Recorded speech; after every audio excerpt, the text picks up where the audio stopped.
Good morning, everybody. Thank you for joining me for this morning's Sunday morning angel message. Today is a little different. I have behind me a small altar. I like to do a two-tiered altar. And I'm dressed a little more officially today because I would like to celebrate Samhain with you and doing a small ceremony that you can then do later by yourself if you need to have that alone time at the end of the day.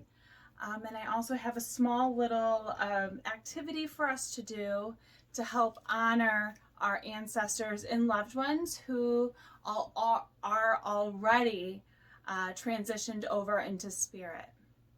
So very simply, Samhain is this transition now into the dark half of the year. So we are acknowledging now that we are going into hibernation. But as well, this is the time of the year where the veil is thinning. I know I've been talking about it for a good solid month because it has been slowly thinning, and Samhain is the time of the year where it is the thinnest.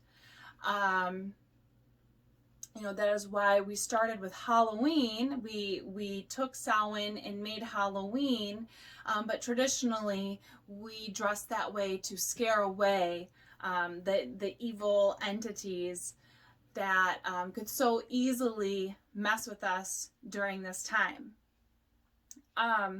You may have also noticed a lot of shadow work is coming up for you, where you feel like your own inner demons or fears or worries or anger is coming up for you. And this is the acknowledgement that is this time of year that brings these shadows into light so that then we can release them, and then we can spend this hibernation winter period really reassessing where we are and where we want to go. So this ceremony will be pretty short, and I am planning on reading mostly from this book I picked up at the local shop, but it has all of the Sabbats of the year, and this author, Raymond Buckland, he was recommended to me from the proprietor of the store, who said he'd actually, when they used to put on ceremonies, he would come to a couple and teach, and they got to pick his brain, and he said this man really walked the walk. I also want to assure you that just because it says witchcraft does not mean it's evil. And that is a myth that we need to dispel. That is where we demonized Hecate, the wise woman, and turned her into a spindly old hag. This is just another nature-based, very nature and seasonal-based religion that is based thousands of years ago and patriarchal times. So we're saying a good few thousand years ago. This was an ancient practice and just how things were done. And I like to honor Samhain, especially me maybe being a psychic medium and being in touch with what's beyond the veil more than other people. But I love Samhain because it really creates opportunity for healing. Grief is really hard on our souls and on our hearts, and it's a process that we have to go through. That's how we evolve. And develop empathy and compassion, and how we can look back at our own lives and say, okay, maybe it's time to make changes. So facing our own mortality through this time is very, very healthy. Obviously, and I'm saying obviously because if you are somebody that is struggling with suicide and depression, looking at your own mortality might not be right for you at this time. And you might want to assess if you are in the right space to honor your ancestors and loved ones at this time in this type of way. You might want to do something a little more simple, like journaling, writing like writing a letter. That would be more helpful for you in this time. Okay, so I would like to, what I'll do is I will open the ceremony with calling on the archangels so that we are creating a safe circle. And then I'll read some of his script, his as in Raymond Buckland's script for our Samhain. And before I hop in that, I just want to quickly show you this little activity that I learned from a local Druid group when I attended a couple of their Samhain celebrations. They did this activity, and I loved it so much because it really did give, it was a good activity to help give you some more closure to the loss of a loved one. And so it's making a luminaire. So you get a paper bag, mine's the brown one, and you write on your bag the people that you want to honor. Now, this is not worshiping. You are not worshiping, but you are honoring them. You are sending them love. You are sending them light. You are thanking them for their continued role in your life from their place in the afterlife. And then, like I said about the mortality, you are also taking a moment to honor the fact that one day you too will be joining your loved ones in heaven, in the afterlife, and to give thanks and feel great gratitude for the life that you have lived so far, however that may look. And even if it was a rough life, hopefully you can at least acknowledge lessons learned.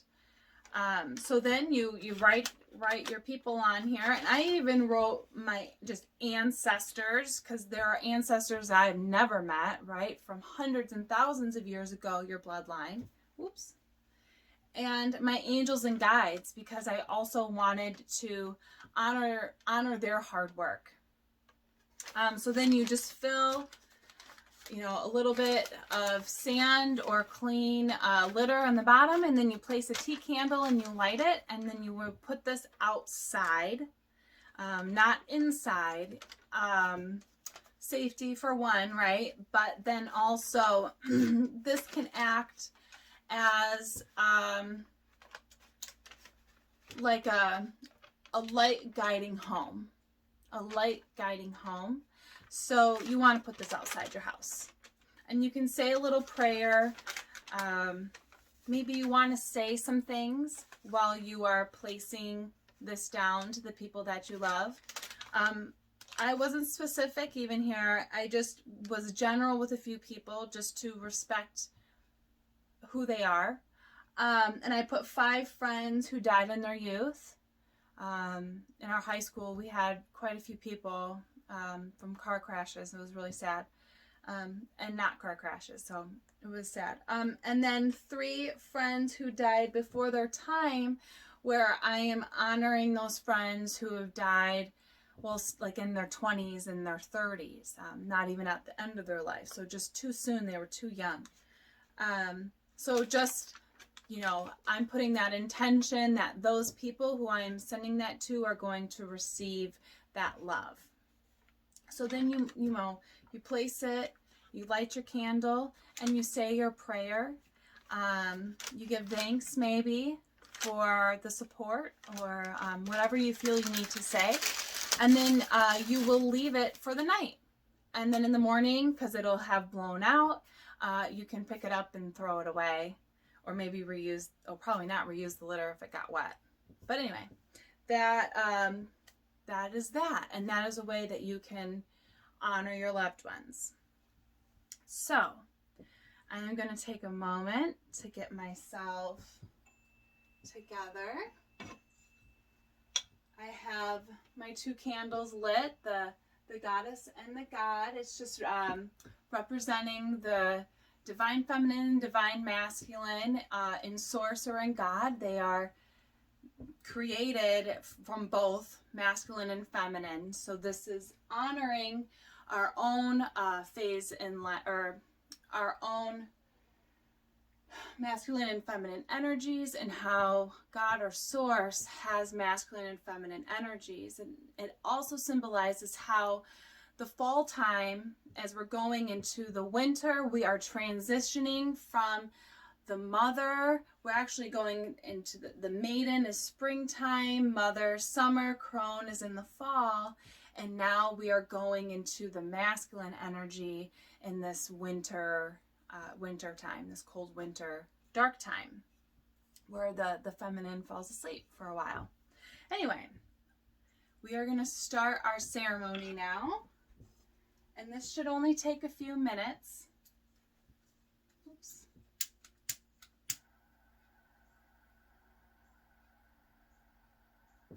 Light my mixture of herbs. Blessing to myself again. Another blessing to myself.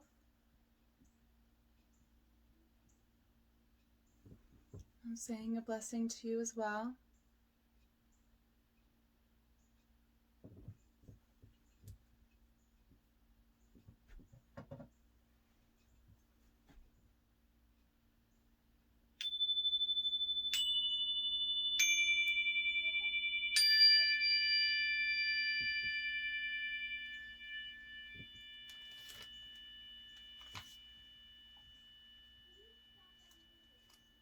Let me see, so I'm going to have to start with my back to you, but I'll end facing you.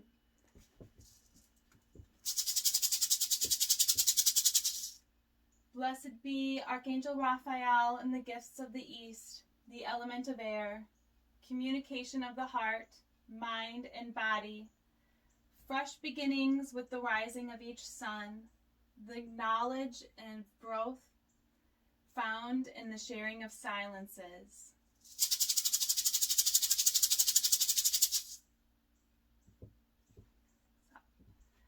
Blessed be Archangel Michael, the gifts of the south, the element of fire, warmth of the hearth and home, the heat of the heart's passion, the light created by both to lighten the darkest of times.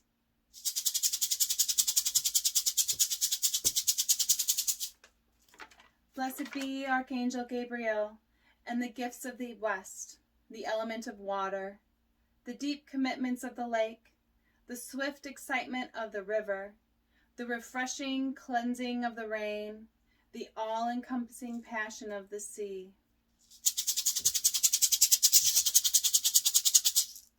Blessed be Archangel Uriel and the gifts of the north, the element of earth, a firm foundation on which to build, fertility of the fields to enrich your lives, a stable home to which you may always return.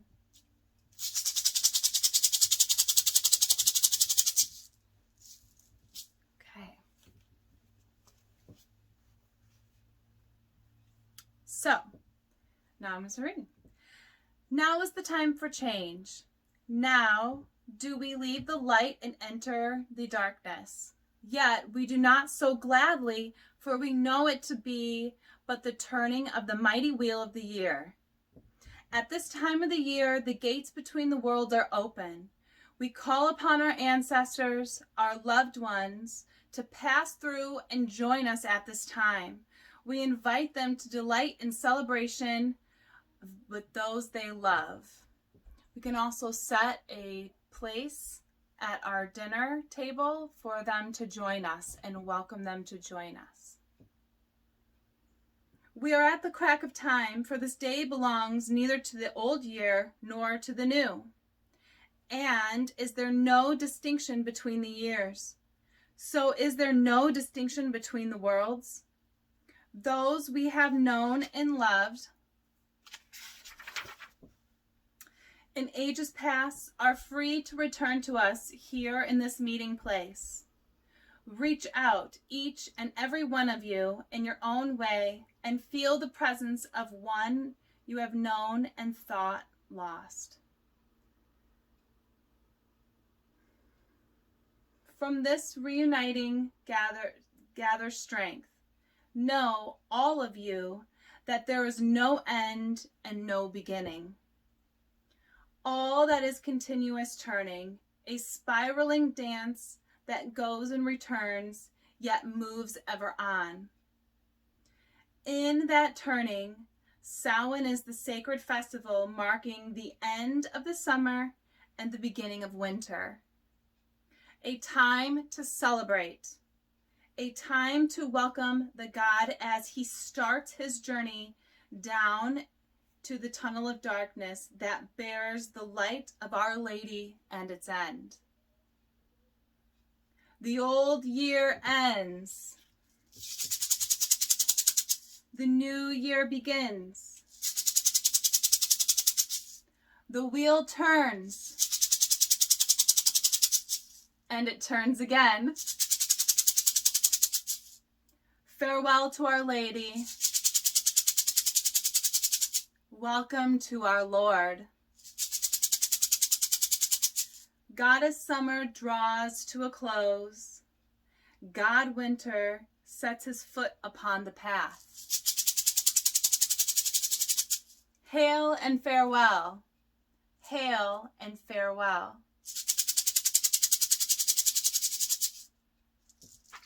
So now I'd like to just offer this moment of silence, and if you need to pause the video so that you can sit in prayer and contemplation over whatever you feel moved.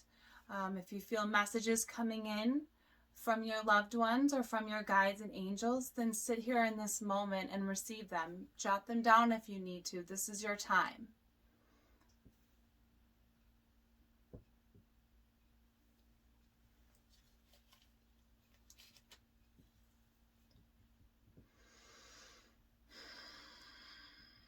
Before I end this ceremony, I would like to thank one more time our angels and our guides for continuously watching over us each and every day. We acknowledge that you are the hands of God, protecting and watching over us each and every day. We acknowledge that our loved ones still walk with us and still check in and love us and still love us to this day. We thank you for this time. And we thank you always, really. And we look forward to seeing you in heaven when it is our correct time to go. Blessed be, so it is. Amen.